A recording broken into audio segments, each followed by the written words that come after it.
வாழ்க வையகம், வாழ்க வையகம், வாழ்க வளமுடன். குரு வாழ்க, குருவே துணை.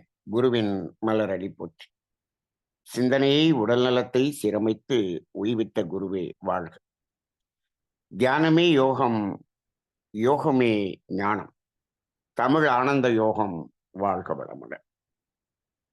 இன்றைய புத்தக கலந்தாய்வின் தலைப்பு உன்னையே நீ அறிவாய்.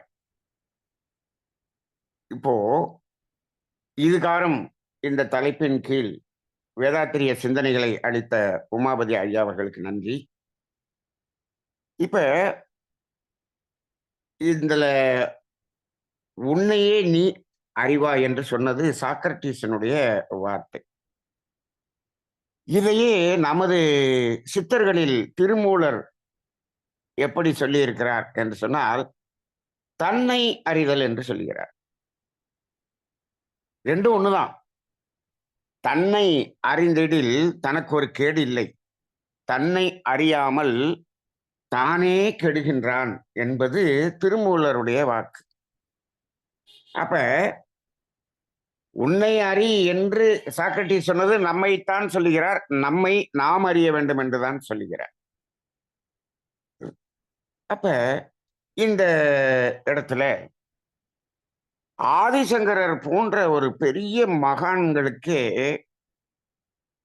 அந்த தன்னிலை உணர்தல் என்பது ஒரு காலகட்டத்துக்கு பின் தான் அவருக்கே அது புலப்பட்டது. எப்பொழுது அவர் உணர்கிறார்? அவர் ஒரு வரப்பின் மேல் நடந்து செல்கிறார். அவர் எதிர் திசையிலிருந்து ஒரு அங்கு வேலை செய்யக்கூடிய ஒரு ஒரு கூலி ஆள் வருகிறார். அப்ப இவர் என்ன சொல்றாரு? நகர்ந்து நில் அப்படின்னு சொல்றார். அப்ப அவர் என்ன கேட்கிறாரு?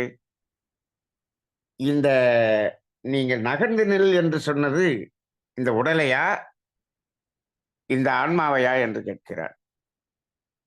அப்படி கேட்கும் போதுதான் இவர் அந்த தன்னை உணர்தல் என்ற ஒரு நிலைக்கு அவருடைய சிந்தனையே உயர்கிறது. அப்ப இந்த உடலை நகரச் சொல்கிறாயா, இந்த ஆன்மாவை நகரச் சொல்கிறாயா என்று அவர் சொன்னது. ஆக இந்த தன்னை அறிதல் அப்படிங்கிற ஒரு நிலையைத்தான் நான் யார் என்ற தத்துவமாக மகரிஷி கொடுத்திருக்கிறார். இப்போ இது ரமண மகரிஷி நான் யார் என்பதை கொடுத்ததற்கும், அருட்தந்தை வேதாத்திரி மகரிஷி நான் யார் என்பதை கொடுப்பதற்கும் என்ன வேறுபாடு? அவர் கொடுத்த காலத்துல அவர் எந்த நிலையில் கொடுத்தார்? மகரிஷி அவர்கள் இந்த நான் யார் தத்துவத்தை எந்த நிலையில் கொடுத்தார்? அதை சற்று வித்தியாசமாக சிந்தித்து பார்க்க வேண்டும். அவர் ரமண மகரிஷி யார் என்ன கேள்வி கேட்டாலும் அவர் என்ன செய்வார்? நீ உன்னை யார் என்று தெரிந்து கொண்டு வா, அதன் பிறகு நான் சொல்லுகிறேன் என்று சொல்லிவிடுவார். அப்ப நீ யார் என்பதை நீ உனக்குள்ளாக கேட்டு அதற்கு விடை கண்டுபிடித்து வா, அதுக்கப்புறம் கேள்வி எழும்பார். அப்ப என்ன ஆகிருது? அங்க அதன் பிறகு அங்க கேள்வியே கேட்பதன் இல்லை என்று ஆகிவிடுகிறது. அதன் பிறகு அங்க யாரும் கேள்வி கேட்கறது இல்லை. அப்ப அந்த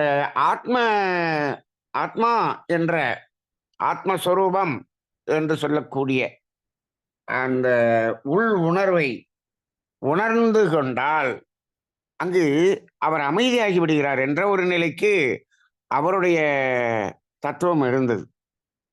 அப்படி அவர் சொல்லி நீ யார் என்பதை தெரிந்து வா என்று எத்தனை பேர் தெரிந்து வந்தார்கள்? அவர் வாழ்ந்த காலத்திலே எத்தனை பேர் அதை தெரிந்து வந்தார்கள்?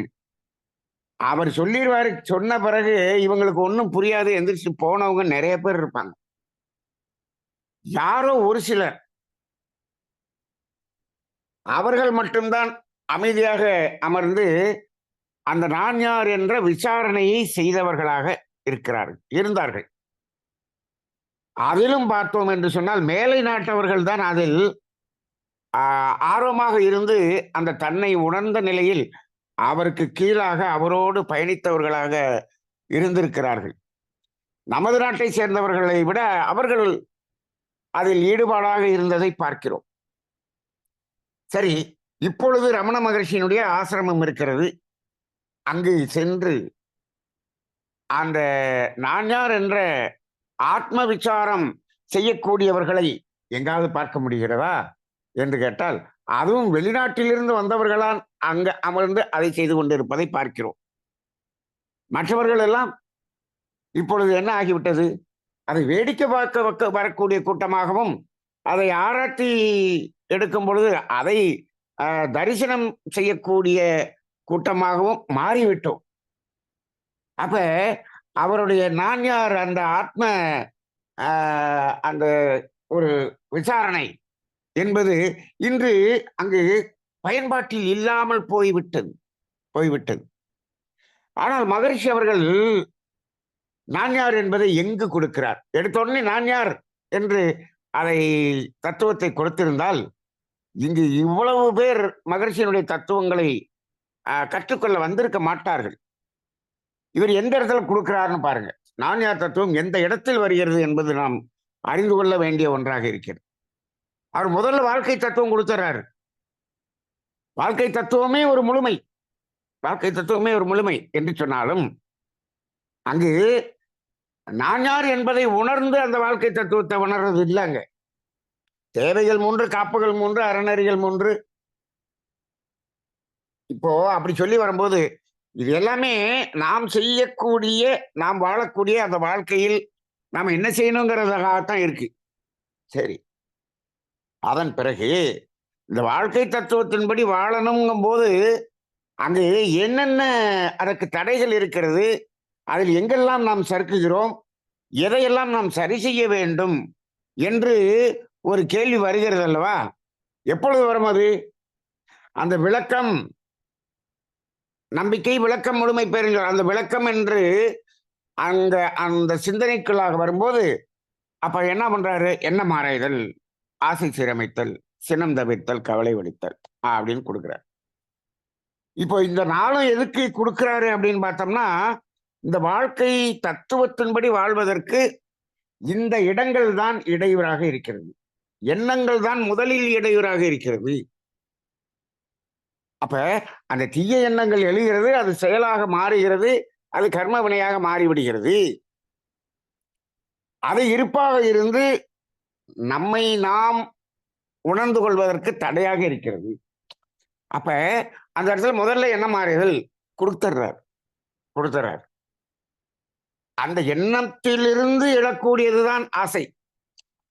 நாம ஆசை என்பதற்கு டெபினிஷன் என்ன சொல்லியிருக்க? தேவையின்பால் எழக்கூடிய எண்ணமே ஆசைன்னு மாதிரி சொல்லிடுறார். அப்ப எண்ணம் இல்லாமல் அங்க ஆசை இல்லை, எண்ணம் தான் ஆசை அப்படின்னு வச்சுக்கோங்க. எண்ணம் தான் ஆசை, எண்ணத்தின் ஒரு பகுதி ஆசை. அப்ப அந்த இடத்துல அதை சீரமைக்க சொல்லுகிறார். அங்கே மீறுகிறது, தேவையை மீறுகிறது, அதை சீரமைக்க சொல்லுகிறார். அங்கு அதுல தடை வரும் பொழுது சினமும் கவலையும் வருது. இந்த ஆசை தடைபடும் போதுதான் சினமாகவும் கவலையாகவும் மாறுகிறது. அப்ப இது ஒன்னோட ஒண்ணு லிங்க்டு. அப்ப எண்ணம் அப்படிங்கிறதுல இருந்து ஆசை, ஆசையிலிருந்து சினம், கவலை. இப்போ இந்த இடத்துல இதெல்லாம் சொல்லி முடிச்ச பிறகு அதுக்கப்புறம் என்ன செய்யறாரு? இதுல எண்ணத்தில் எப்பொழுது தீய எண்ணங்களை செயலாக மாற்றுகிறோமோ, எப்பொழுது ஆசை என்பதை அளவுக்கு மீறுகிறோமோ, அது எல்லாம் கர்ம வினையாக மாறுகிறது என்ற தத்துவத்தை அடுத்து கொடுத்துறார். அப்ப இந்த கர்ம வினைங்கிறது என்ன? பாவப்பதிவுகளும் அதை போகும். அந்த கர்ம வினைனா என்ன அப்படின்னு கொடுக்கிறார். கர்ம வினைனா எதுன்னா தீய பதிவுகள் மட்டும்தான் கர்ம வினை. அது மட்டும்தான் அங்க கொடுக்கிறார். அப்ப அது நம்மிடம் எப்படி இருக்கிறது அப்படின்னு பார்த்தா நமது சஞ்சீத கர்மம், பிராரப்த கர்மம் எல்லாத்தையும் சொல்லி முடிச்சிட்டார். இதெல்லாம் முடிச்ச பிறகுதான் அவர் நான் யாருங்கிறதுக்கே வர்றார். இப்போ இந்த பயிற்சியெல்லாம் நம்ம செய்து சிந்தனை செய்து அதுல வரும்போதே நமக்கு ஓரளவுக்கு ஒரு புரிதல் வந்திருக்கும். எப்படி புரிதல் வந்திருக்கும் அப்படின்னா, இப்ப இந்த எண்ணம் ஆராய்தல்ல ஏன் அந்த கெட்ட எண்ணத்தை நிறுத்தணும் அப்படின்னு ஒரு கேள்வியை கேட்டுக்குங்க. இந்த ஆசையில தேவையை மீறிய ஆசை, ஏன் அதை தேவையை மீறக்கூடாது, ஏன் மீறி அனுபவிக்க கூடாது அப்படின்னு ஒரு கேள்வியை கேளுங்க. நமக்குள்ளாக கேளுங்க. இப்ப இன்னைக்கு நம்ம வீட்ல எல்லாரும் கேட்கறாங்கல்ல, இப்ப நீங்க சொன்னீங்க அப்படின்னு சொன்னீங்கன்னா நம்ம வீட்ல இருக்கவங்க எல்லாம் கேட்பாங்க, சமுதாயத்துல இருக்கவங்க எல்லாம் கேட்பாங்க. ஏன் இப்படி மீறி அனுபவிச்சா என்ன? என்னப்பா ஆசைப்பட்டு ஒரு இதை சாப்பிட கூட விட மாட்டேங்கிற, அனுபவிக்க விட மாட்டேங்கிற, அதனால இப்ப என்ன? ஊர்ல எல்லாரும் அனுபவிக்கிறாங்க, நாங்களும் அனுபவிச்சானா என்ன? ஏன் அப்படின்னு கேட்பாங்க. அந்த பிறருக்கு துன்பம் கொடுக்கக்கூடிய எண்ணம் அப்படிங்கிறது கூடாதுன்னு சொல்றீங்க. ஏப்பா ஏன் கூடாதுங்கிற? எல்லாரும் எல்லாத்துக்கும் துன்பம் கொடுத்தா சம்பாதிக்கிறான், நல்லா தானே இருக்கிறான். இல்ல இல்ல நீ சொல்ற மாதிரி எல்லாம் இருந்தோம்னா பிழைக்க முடியாதுப்பா இப்படின்னு தான் சமுதாயம் சொல்லும். சொல்லும். அப்ப ஒவ்வொன்றிலையும் மகரிஷி அகத்தாய்வில் இதையெல்லாம் நிறுத்த வேண்டும் என்று சொன்னாரே, ஏன் நிறுத்த வேண்டும் என்ற ஒரு கேள்வியை சமுதாயம் கேட்கும். நம்ம குடும்ப அங்கத்தினர்கள் கேட்பார்கள். குடும்பத்துல ஒருத்தர் மட்டும் இதை பண்ணாருன்னா அங்க கேள்வி வரும். கண்டிப்பாக கேள்வி வரும். அப்ப அந்த கேள்வியை நீங்களே கேளுங்க முதல்ல. அவங்க கேட்கறது இருக்கட்டும். முதல்ல நாம அந்த கேள்வியை கேட்டு அதுக்கு ஆன்சர் கண்டுபிடிச்சு வச்சாதான், இந்த மற்ற குடும்ப அங்கத்தினர் கேட்கும் போதோ, சமுதாயம் கேட்கும் போதோ நம்ம அவங்களுக்கு பதில் சொல்ல முடியும். அப்ப முதல்ல நம்ம கேளுங்க. கேட்டா என்ன ஆன்சர் வருது? எல்லா கேள்விக்கும், அது என்ன ஆராய்தல்ல கேள்வி கேட்டாலும் சரி, அது ஆசை சீரமைத்தலாக இருந்தாலும், சினந்தவித்தல், கவலை வலுத்தல், இந்த 4ல எந்த இதுல இருந்து இப்ப என்ன, அதனால என்ன அப்படின்னு ஒரு கேள்வி கேட்டீங்கன்னா, இந்த 4க்குமே ஒரே ஒரு பதில் தான் வருகிறது. என்ன என்று சொன்னால், அப்படி அந்த துன்பம் கொடுக்கும் எண்ணங்களை செயல்படுத்தினால், அது கர்ம வினையாக பதிந்து நமக்கு என்னவாக வருகிறது? துன்பமாக வரும். அப்படின்னு வந்துருதா ஆன்சரு? சரி. ஆசை சிரமத்துல தேவையை மீறினால், தேவையை மீறி அனுபவம் செய்தால், அது என்ன ஆகும்? அது துன்பமாக வரும் அப்படின்னு வருது. சரி. சினப்பட்டால், சினப்பட்டால் சினல் பட்டாலே துன்பமாக வரும். அங்க ஆசையில கூட தேவையின் அடிப்படையில் இருக்கிறதுக்கு துன்பம் வராது. தேவை மீறினா தான் துன்பம் வரும். இது சினம்னு வச்சுட்டோம்னா, சினம்னு ஆரம்பிச்சுட்டாலே அது என்னாகும்? துன்பமாகத்தான் மாறும். கவலை அதுவும் துன்பமாகத்தான் மாறும். அப்ப கடைசியில இந்த 4லயுமே இது எதுக்காக செய்யறோம் அப்படின்னு சொன்னோம்னா, துன்பமாக மாறும். இதுதான் துன்பம். இதனால் தான் துன்பம்.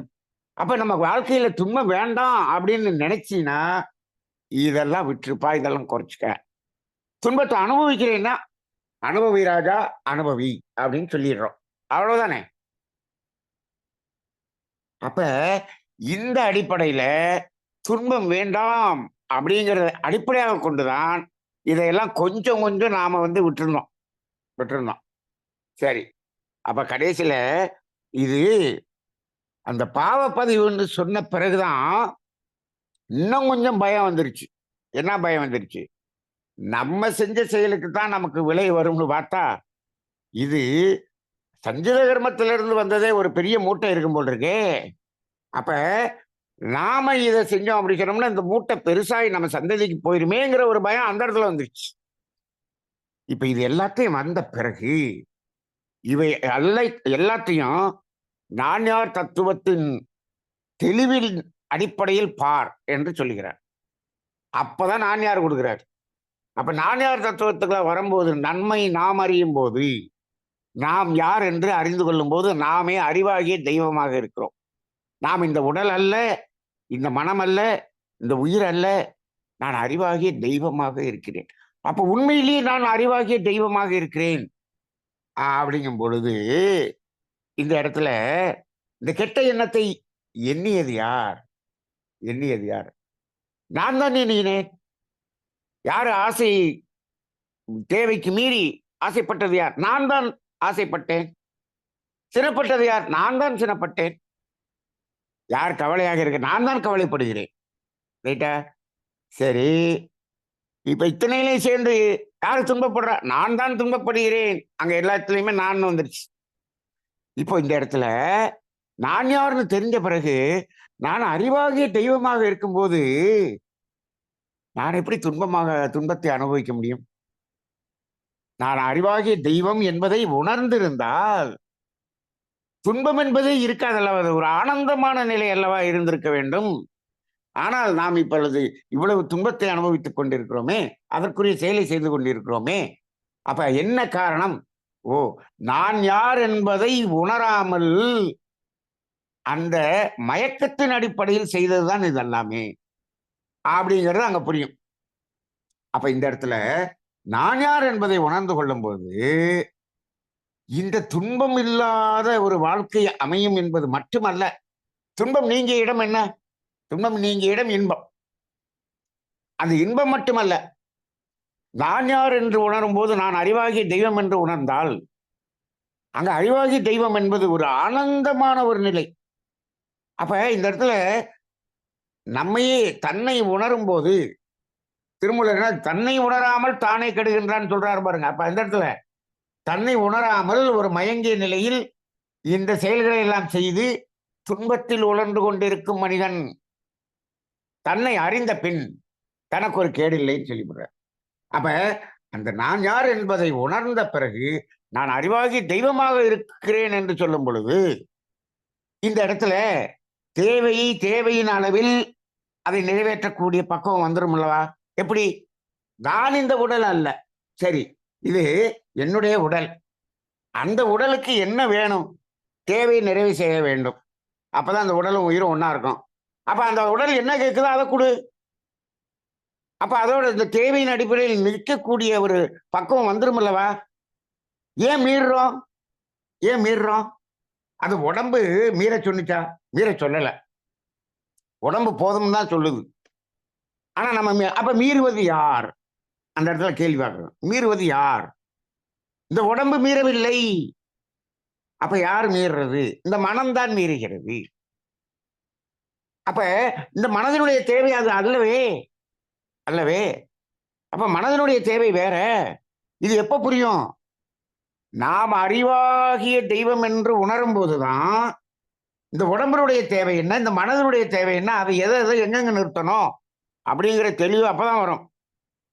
அப்ப நான் யார் தத்துவத்தை வேதாத்திரி மகரிஷி எதுக்கு கொடுத்தாரு அப்படின்னு சொன்னா, நாம எப்படி சிந்திக்கணும்னு சொன்னா, என்ன மாறாய்தலிலும் ஆசை சீரமைத்தலிலும் சின்னம் தவிர்த்தலிலும் கவலை ஒழித்தலிலும் வெற்றி பெறுவதற்காக இந்த நான் யார் தத்துவத்தை உணர்ந்து கொள்ளுங்கள்னு சொன்னார். அப்ப மகரிஷி கொடுத்திருக்கக்கூடிய அந்த நான் யார் தத்துவம் ரொம்ப டிஃபரண்டானது. இதை உணர்ந்து பார்த்த பிறகு அப்ப இந்த இடத்துல நான் அறிவாகிய தெய்வமாக இருக்கிறேன். எனக்கு எதுக்கு இப்ப எக்ஸஸ் ஆன சாப்பாடு? 4 இட்லி சாப்பிட்டோம், வயிறு நிறைஞ்சிருச்சு. இப்போ 5வது இட்லி அப்படிங்கும் போது அது அதிகம். அப்ப அந்த எக்ஸஸ் யாருக்கு? எனக்கா? நான் தான் அறிவாகிய தெய்வமாச்சே. தெய்வத்துக்கு என்ன இட்லியா வேணும்? அறிவாகிய தெய்வத்துக்கு இட்லியா வேணும்? இல்லையே. அப்ப இந்த உடலுக்கும் தேவையில்லை, இந்த எனக்கும் தேவையில்லை.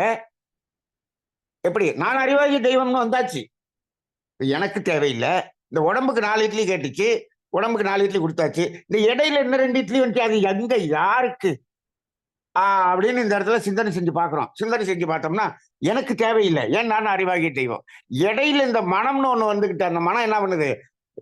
மனம் எனக்குன்னு சொல்லி வாங்கி அது என்ன பண்ணுது? உடம்ப திங்க வைக்குது. ஏ மனமே, நீ தானே எக்ஸஸா கேட்ட, நீயே சாப்பிடு அப்படின்னு மனதுகிட்ட கொடுத்து சாப்பிட விட முடியுமா? இல்ல. இந்த தேவைக்கு மேல் கேட்பது முழுவதும் மனம், அதை திணிப்பது முழுவதும் இந்த உடலில் திணிக்கிறது. பாருங்க, நல்லா பாருங்க.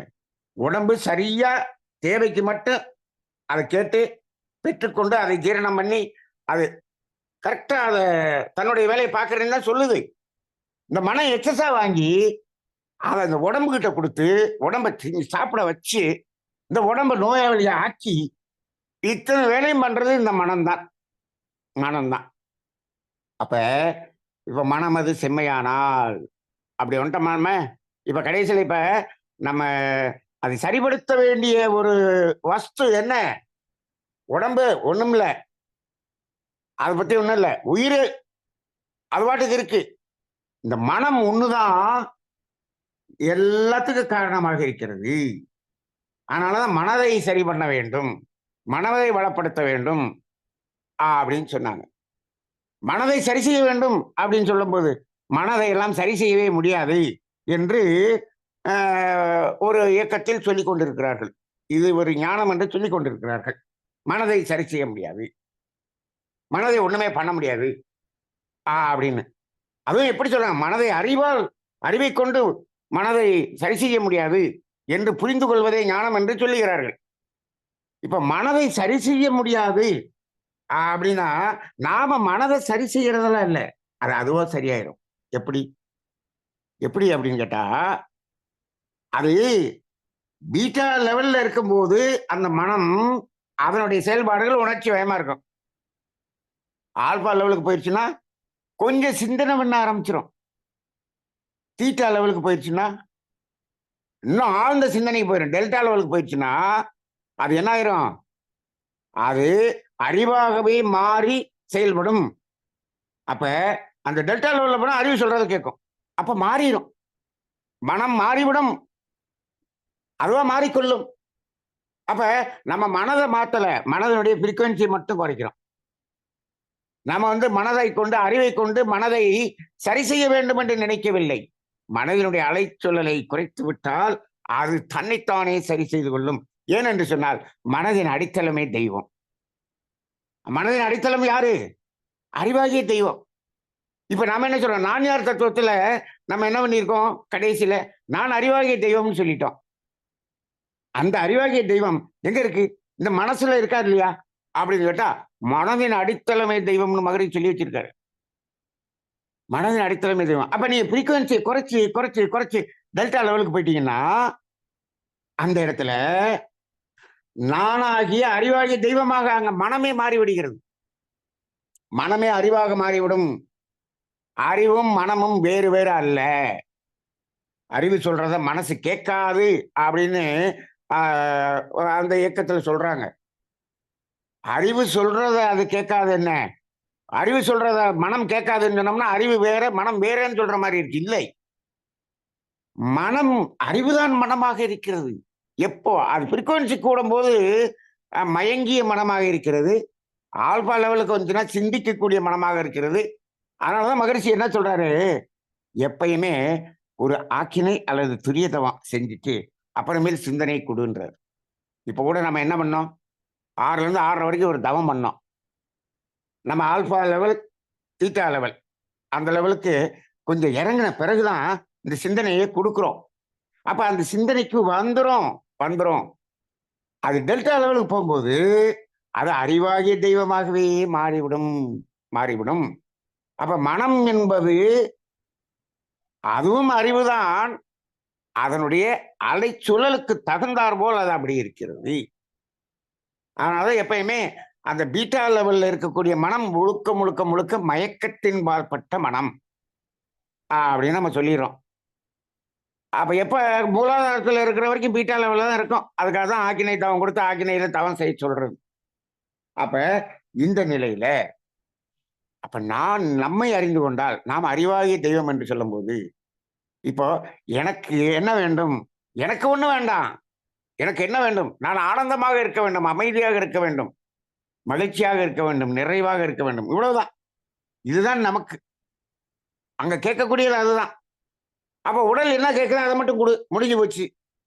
மனமே உனக்கு என்ன வேண்டும்? நீ இயற்கையை ரசிக்க வேண்டும், ரசிச்சுட்டு போ, அவ்வளவுதானே. ரசித்தல் என்பது வேறு, அடைதல் என்பது வேறு. இந்த மனதுக்கு அடைதல் என்பதே இல்லை, அது ரசித்தல் தான். இப்போ பாருங்க, இப்போ ஒரு இடத்துல ஒரு அழகான வீடை பாக்குறீங்க, அதை ரசிக்கிறீங்க. இப்ப இந்த வீடை ரசிக்கும் போது நல்ல மகிழ்ச்சியா இருக்கு. இதை நம்ம வாங்கிட்டா என்னன்னு சொல்லும் போது போச்சு, அங்கதான் பிரச்சனை வருது. இப்ப இந்த ரசிக்கும் போது நீங்க என்ன நினைக்கிறீங்க, இது அவர் வீடு அப்படின்னு ரசிக்கிறீங்க, ரைட்டா? அப்படிதான் ரசிக்கிறேன். இப்ப இது யாரோ ஒருத்தர் வீடு, இந்த அவர் பாரு இவ்வளவு பெரிய வீடு கட்டி இருக்கிறாரே அப்படின்னு ரசிக்கிறீங்க. இப்ப நான் என்ன கேட்கிறேன், நான் என்ன சொல்றேன், நீ அந்த வீடை வாங்க போறது இல்லை, அந்த வீடு நமக்கு தேவையும் இல்லை. இப்ப அந்த வீடை ரசிக்கத்தான் போறோம். இன்னையில இருந்து எல்லாரும் ஒரு திட்டத்துக்கு வந்துருங்க. எல்லாருக்கும் ஒரு ஐடியா. என்ன ஐடியான்னா, இனிமேல் அந்த வீட்டை ரசிக்கிறீங்க. எதுனாலும் சரி. அது வீடா இருந்தாலும் சரி, ஒரு காரா இருந்தாலும் சரி, எதா இருந்தாலும் சரி. அதை ரசிக்கிறது மட்டும் தான் செய்ய போறேன்னு ஒரு முடிவுக்கு வந்துட்டீங்க. இப்ப இந்த இடத்துல நீங்க என்னன்னு ரசிங்க, அவரு வீடுன்னு ரசிக்காதீங்க. இது என் வீடு தான் நினைச்சிட்டு ரசிங்க. என் வீடு தான் நினைக்கிறதுல என்ன தப்பு?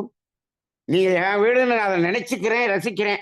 நான் நினைச்சுக்கிறதுக்கு யாராவது என்னை கொண்டு போய் போலீஸ் ஸ்டேஷன்ல கொடுத்து ஜெயிலுக்கு வச்சிருவாங்களா? இல்ல இல்ல, யாரும் சொல்ல போறது இல்லையே. அப்படி நினைச்சிட்டு ரசிங்க. நீங்க நல்லா பாருங்க, இது நம்ம வீடுதான் அப்படின்னு நினைச்சிட்டு ரசிங்க. இல்லையே, இப்ப அவர்லாம் வச்சிருக்கிறாரு. நம்ம வீடுதாங்க, நம்ம நண்பர் தான். அவரு கொஞ்ச நாள் குடியிருக்கிறேன் நானாரு, சரி இருங்கன்னு சொல்லிட்டு விட்டுட்டேன் அப்படின்னு நீங்க மனசுக்குள்ளேயே நினைச்சிட்டு ரசிச்சுட்டு போயிட்டே இருக்கிறீங்க. இப்படி ரசிச்சுட்டு போறீங்க. உங்களை யாரும் எந்த கேள்வியும் கேட்க முடியாது. கேட்க முடியாது. நீ அவருதுன்னு ரசிக்கும் போது என்ன வருது? ஐயோ அவரெல்லாம் வச்சிருக்காரே எனக்கு இல்லையே. அப்படி வந்துருது இல்ல. அப்ப இயற்கையில் எல்லாமே யாருடையது? இறைவனுடையது. இப்ப நீங்க அறிவாகி தெய்வம் ஆயிட்டீங்க. அப்ப இந்த வீடு யாருது? இறைவனுடையது. நான் அறிவாகிய தெய்வம் தானே. அப்ப என்னுடையதுன்னு ரசிக்கிற அளவுல என்னுடையதுன்னு சொல்றதுல தப்பு இல்ல. நமது மனவளக்கலையிலே ஒரு அறிவழகன் என்று ஒரு பேராசிரியர் இருந்தார். அவர் வேதாத்ரி குருகுலம் என்று ஒண்ணு நடத்தி கொண்டிருந்தார் தென்காசியில. அப்பொழுது சென்னையில் ஒரு தொழிலதிபர். அவர் அறிவழகன், நீங்க சென்னைக்கு வரும்போது நம்ம கம்பெனிக்கு வாங்க, நம்ம நம்ம இதுக்கு வந்து ஆர்ஃபனேஜுக்கு வந்து நான் கொஞ்சம் டொனேஷன் கொடுக்கணும்னு நினைக்கிறேன். நீங்க வரும்போது என்னை வந்து பாருங்கன்னு சொல்லிட்டார். போயிட்டாரு. இவர் உட்கார்ந்துட்டாரு. அங்க எம்டி ரூம்ல உட்கார்ந்து எம்டி ரூம்ல முன்னாடி உட்காந்துட்டார். அவர் ஒரு 5000 கொடுக்குற மாதிரி ஒரு இதுக்காக தான் அவர் வர சொல்லியிருந்தாரு. போனாரு, உட்கார்ந்தாரு. சரி. சரி அறிவழகன், நான் டொனேஷன் கொடுக்க தான் கூப்பிட்டேன். டீ சாப்பிடுங்க முதல்ல. நான் உங்கள்கிட்ட ஒரு கேள்வி கேட்கணும்னாரு. என்ன கேள்வி அப்படின்னு. நான் எப்ப பார்த்தாலும் நீங்க வந்து கலகலன்னு சிரிச்சுக்கிட்டே இருக்கிறீங்க. எப்பயுமே சிரிச்சுக்கிட்டே தான் பேசுறீங்க. உங்களை எங்க பேசினாலும், நீங்க பாடம் நடத்தினாலும் சிரிச்சுக்கிட்டே பேசுறீங்க. எப்ப பார்த்தாலும் கலகலன்னு சிரிப்பாவே இருக்கீங்களே. உங்களை பார்க்க பார்க்க எனக்கு பொறாமையா இருக்கு. நீங்க எப்படி அப்படி இருக்க முடியுது உங்களால அப்படின்னு கேட்கிறார். அவர் எப்பயுமே அப்படிதான் பேசுவாரு, அப்படிதான் இருப்பார்.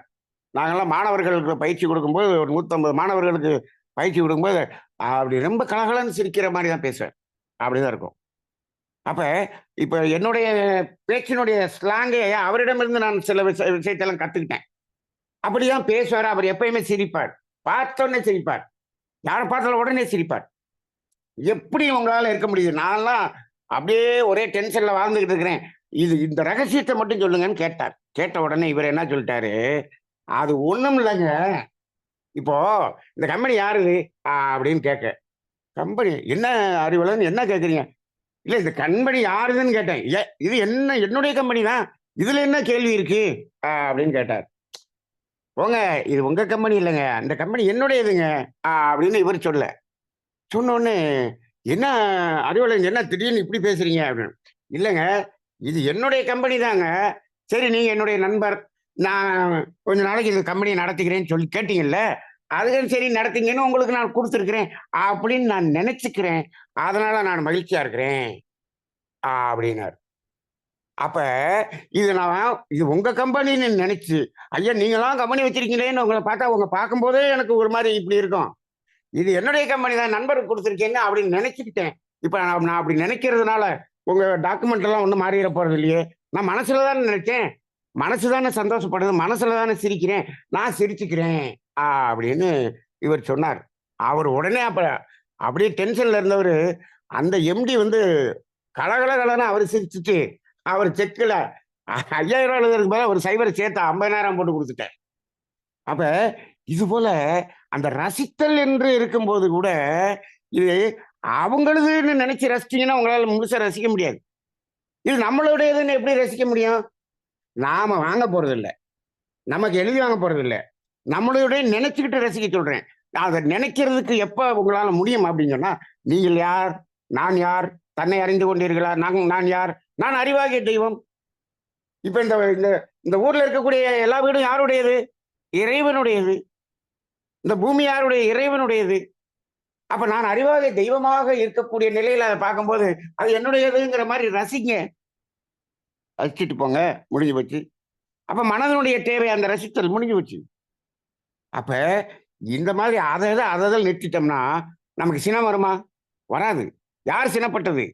அறிவு என்று உணராத எல்லை கட்டிய மனம்தான் சினப்பட்டது. அறிவு என்று உணராத எல்லை கட்டிய மனம்தான் கவலை கொண்டது. அறிவாகிய தெய்வத்துக்கு ஏது கவலை? அறிவாகிய தெய்வத்துக்கு எதுக்கு சினம் வரணும்? எல்லாமே இந்த எல்லை கட்டிய நிலையில, பொருள் நிலையில் தான் இந்த சினமும் கவலையும் வரும். இந்த புற வாழ்க்கையில் தேவைப்படுகிற இந்த பொருள் நிலையில் தான் சினமும் கவலையை வருமே தவிர, இல்லாட்டி அது வர்றதுக்கான வாய்ப்பே இல்லை, வாய்ப்பே இல்லை. அப்ப அந்த நிலையில் பார்க்கும்போது நாம் அறிவாகிய தெய்வம் எல்லாத்தையும் அப்படியே ரசித்துக் கொண்டு இருந்தால் எப்படி இருக்கலாம்? அப்படி ஹாப்பியா இருக்கலாம், மகிழ்ச்சியாக இருக்கலாம், அவ்வளவுதானே. அப்ப அந்த நிலைக்கு நாம் வந்த பொழுது நமது மனம் சிறிது சிறிதாக எப்படி மாறிவிடும்? தன்னை அறிந்தால் என்று சொன்னால், நம்மை அறிந்து கொண்டால் அது என்னவா மாறிவிடும்? இறைத்தன்மையாக மாறிவிடும். இறைத்தன்மை என்ன? அன்பும் கருணையும். அப்படி மாறிவிடும். இது சாதாரணமா அந்த நேற்று ஒரு பாடல் சொன்னேன். அந்த ஆறு மனமே ஆறுங்கிற பாட்டுல நேற்று ஒரு வரியை சொன்னேன். இன்பத்தில் துன்பம், துன்பத்தில் இன்பம். இது எப்படிதான் கண்ணதாசன் எழுதினாரோ என்று நேற்று அதை பற்றி பேசினோம். இன்னைக்கு அதுக்கு அடுத்த ஸ்டான்ஸா பாருங்க. ஆசை, கோபம், களவு கொண்டவன் பேசத் தெரிந்த மிருகம். அன்பு, நன்றி, கருணை கொண்டவன் மனித உருவில் தெய்வம். எவ்வளவு அற்புதமா எழுதியிருக்காரு பாருங்க. அந்த இடத்துல ஒண்ணு மிருகம்னு போட்டார், இன்னொன்னு தெய்வம்னு போட்டார். இடையில மனுஷங்கிறதுக்கு காரணம் ஒன்னையும் காணும். இதில் மிருகம் என்பது கள்ள மனம், தெய்வம் என்பது பிள்ளை மனம் அப்படின்னு சொல்லி இந்த ஆறு கட்டளையும் அறிந்த மனதில் ஆண்டவன் வாழும்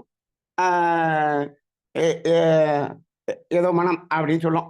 அந்த பாட வரை முடியும். ஆக அந்த இடத்துல அப்ப பாருங்க, இப்ப மனிதன் தன்னை அறியாத நிலையில் ஆசை, கோபம், களவு எல்லாம் இந்த பொருள் நிலையில் தேவைக்கு மேல போறதுக்காகத்தான் இது எல்லாமே வருது. அவன் மனித உருவத்தில் மிருகமாக இருக்கிறான். ஆனால் அன்பு, கருணை, இடையில நன்றின்னு ஒன்று போட்டார் அவர். அன்பு, நன்றி, கருணை கொண்டவன் மனித வடிவில் தெய்வம், மனித உருவில் தெய்வம் என்று சொல்லியிருக்கிறார். அப்ப இந்த இடத்தில் நாம இந்த உன்னை அறிதல் என்ற, தன்னை அறிதல் என்ற ஒரு நிலை நாம் அறிந்து உணர்ந்து கொண்ட நிலையில் நமக்கு இந்த தேவையை மீறக்கூடியது அங்கு குறைகிறது. அப்ப கெட்ட எண்ணங்கள் 70 குறைகிறது, ஆசை சீரமைக்கப்படுகிறது, சினம் தவிர்க்கப்படுகிறது, கவலை ஒழிக்கப்படுகிறது. அங்க என்ன ஆகிறது? அப்ப நாம் அறிவாகிய தெய்வமாக இருக்கிறோம் என்ற ஒரு உயர்ந்த நிலை, நாம் ஒரு ஆனந்த ஒரு நிலையை அடையக்கூடிய ஒரு நிலை வருகிறது. இந்த நிலைக்கு வந்த பிறகுதான் மகரிஷி என்ன சொல்றாரு? நீ துரியாதீத தபம் பண்ணணும் அப்படின்னு சொல்றாரு. இப்ப நாமெல்லாம் இதை உணர்ந்து கொண்டோமா? அந்த எண்ண மறைதல், ஆசை சிரமத்தில் இதெல்லாம் வெற்றி பெற்று விட்டோமா? தேவைகளை குறைத்திருக்கிறோமா? அப்படி இல்லைன்னு சொன்னோம்னா நீங்க நான் யாருன்னு இன்னும் கொஞ்சம் நல்லா திங்க் பண்ணி அந்த ஆத்ம விசாரணம் செய்து அதன் பிறகு இதை செய்து பாருங்கள். இதில் நாம் ஓரளவுக்கு வெற்றி பெற்ற பிறகுதான் துரியாதீத தவம் செய்ய வேண்டும். அதனாலதான் நம்ம தமிழானந்த யோகத்துல துரியத்தோட நில்லு, முதல்ல இதுல ஜெயிப்போம், அதுக்கப்புறம் போவோம் அப்படின்னு ஒரு முடிவு எடுத்தோம். ஏன்னா இதுல அப்படியே அறகுறையா வச்சுட்டு இப்ப எல்லா பேரும் என்ன பண்ண, என்ன மாதிரி இதுல எழுதியாச்சா, எழுதி போட்டாச்சு.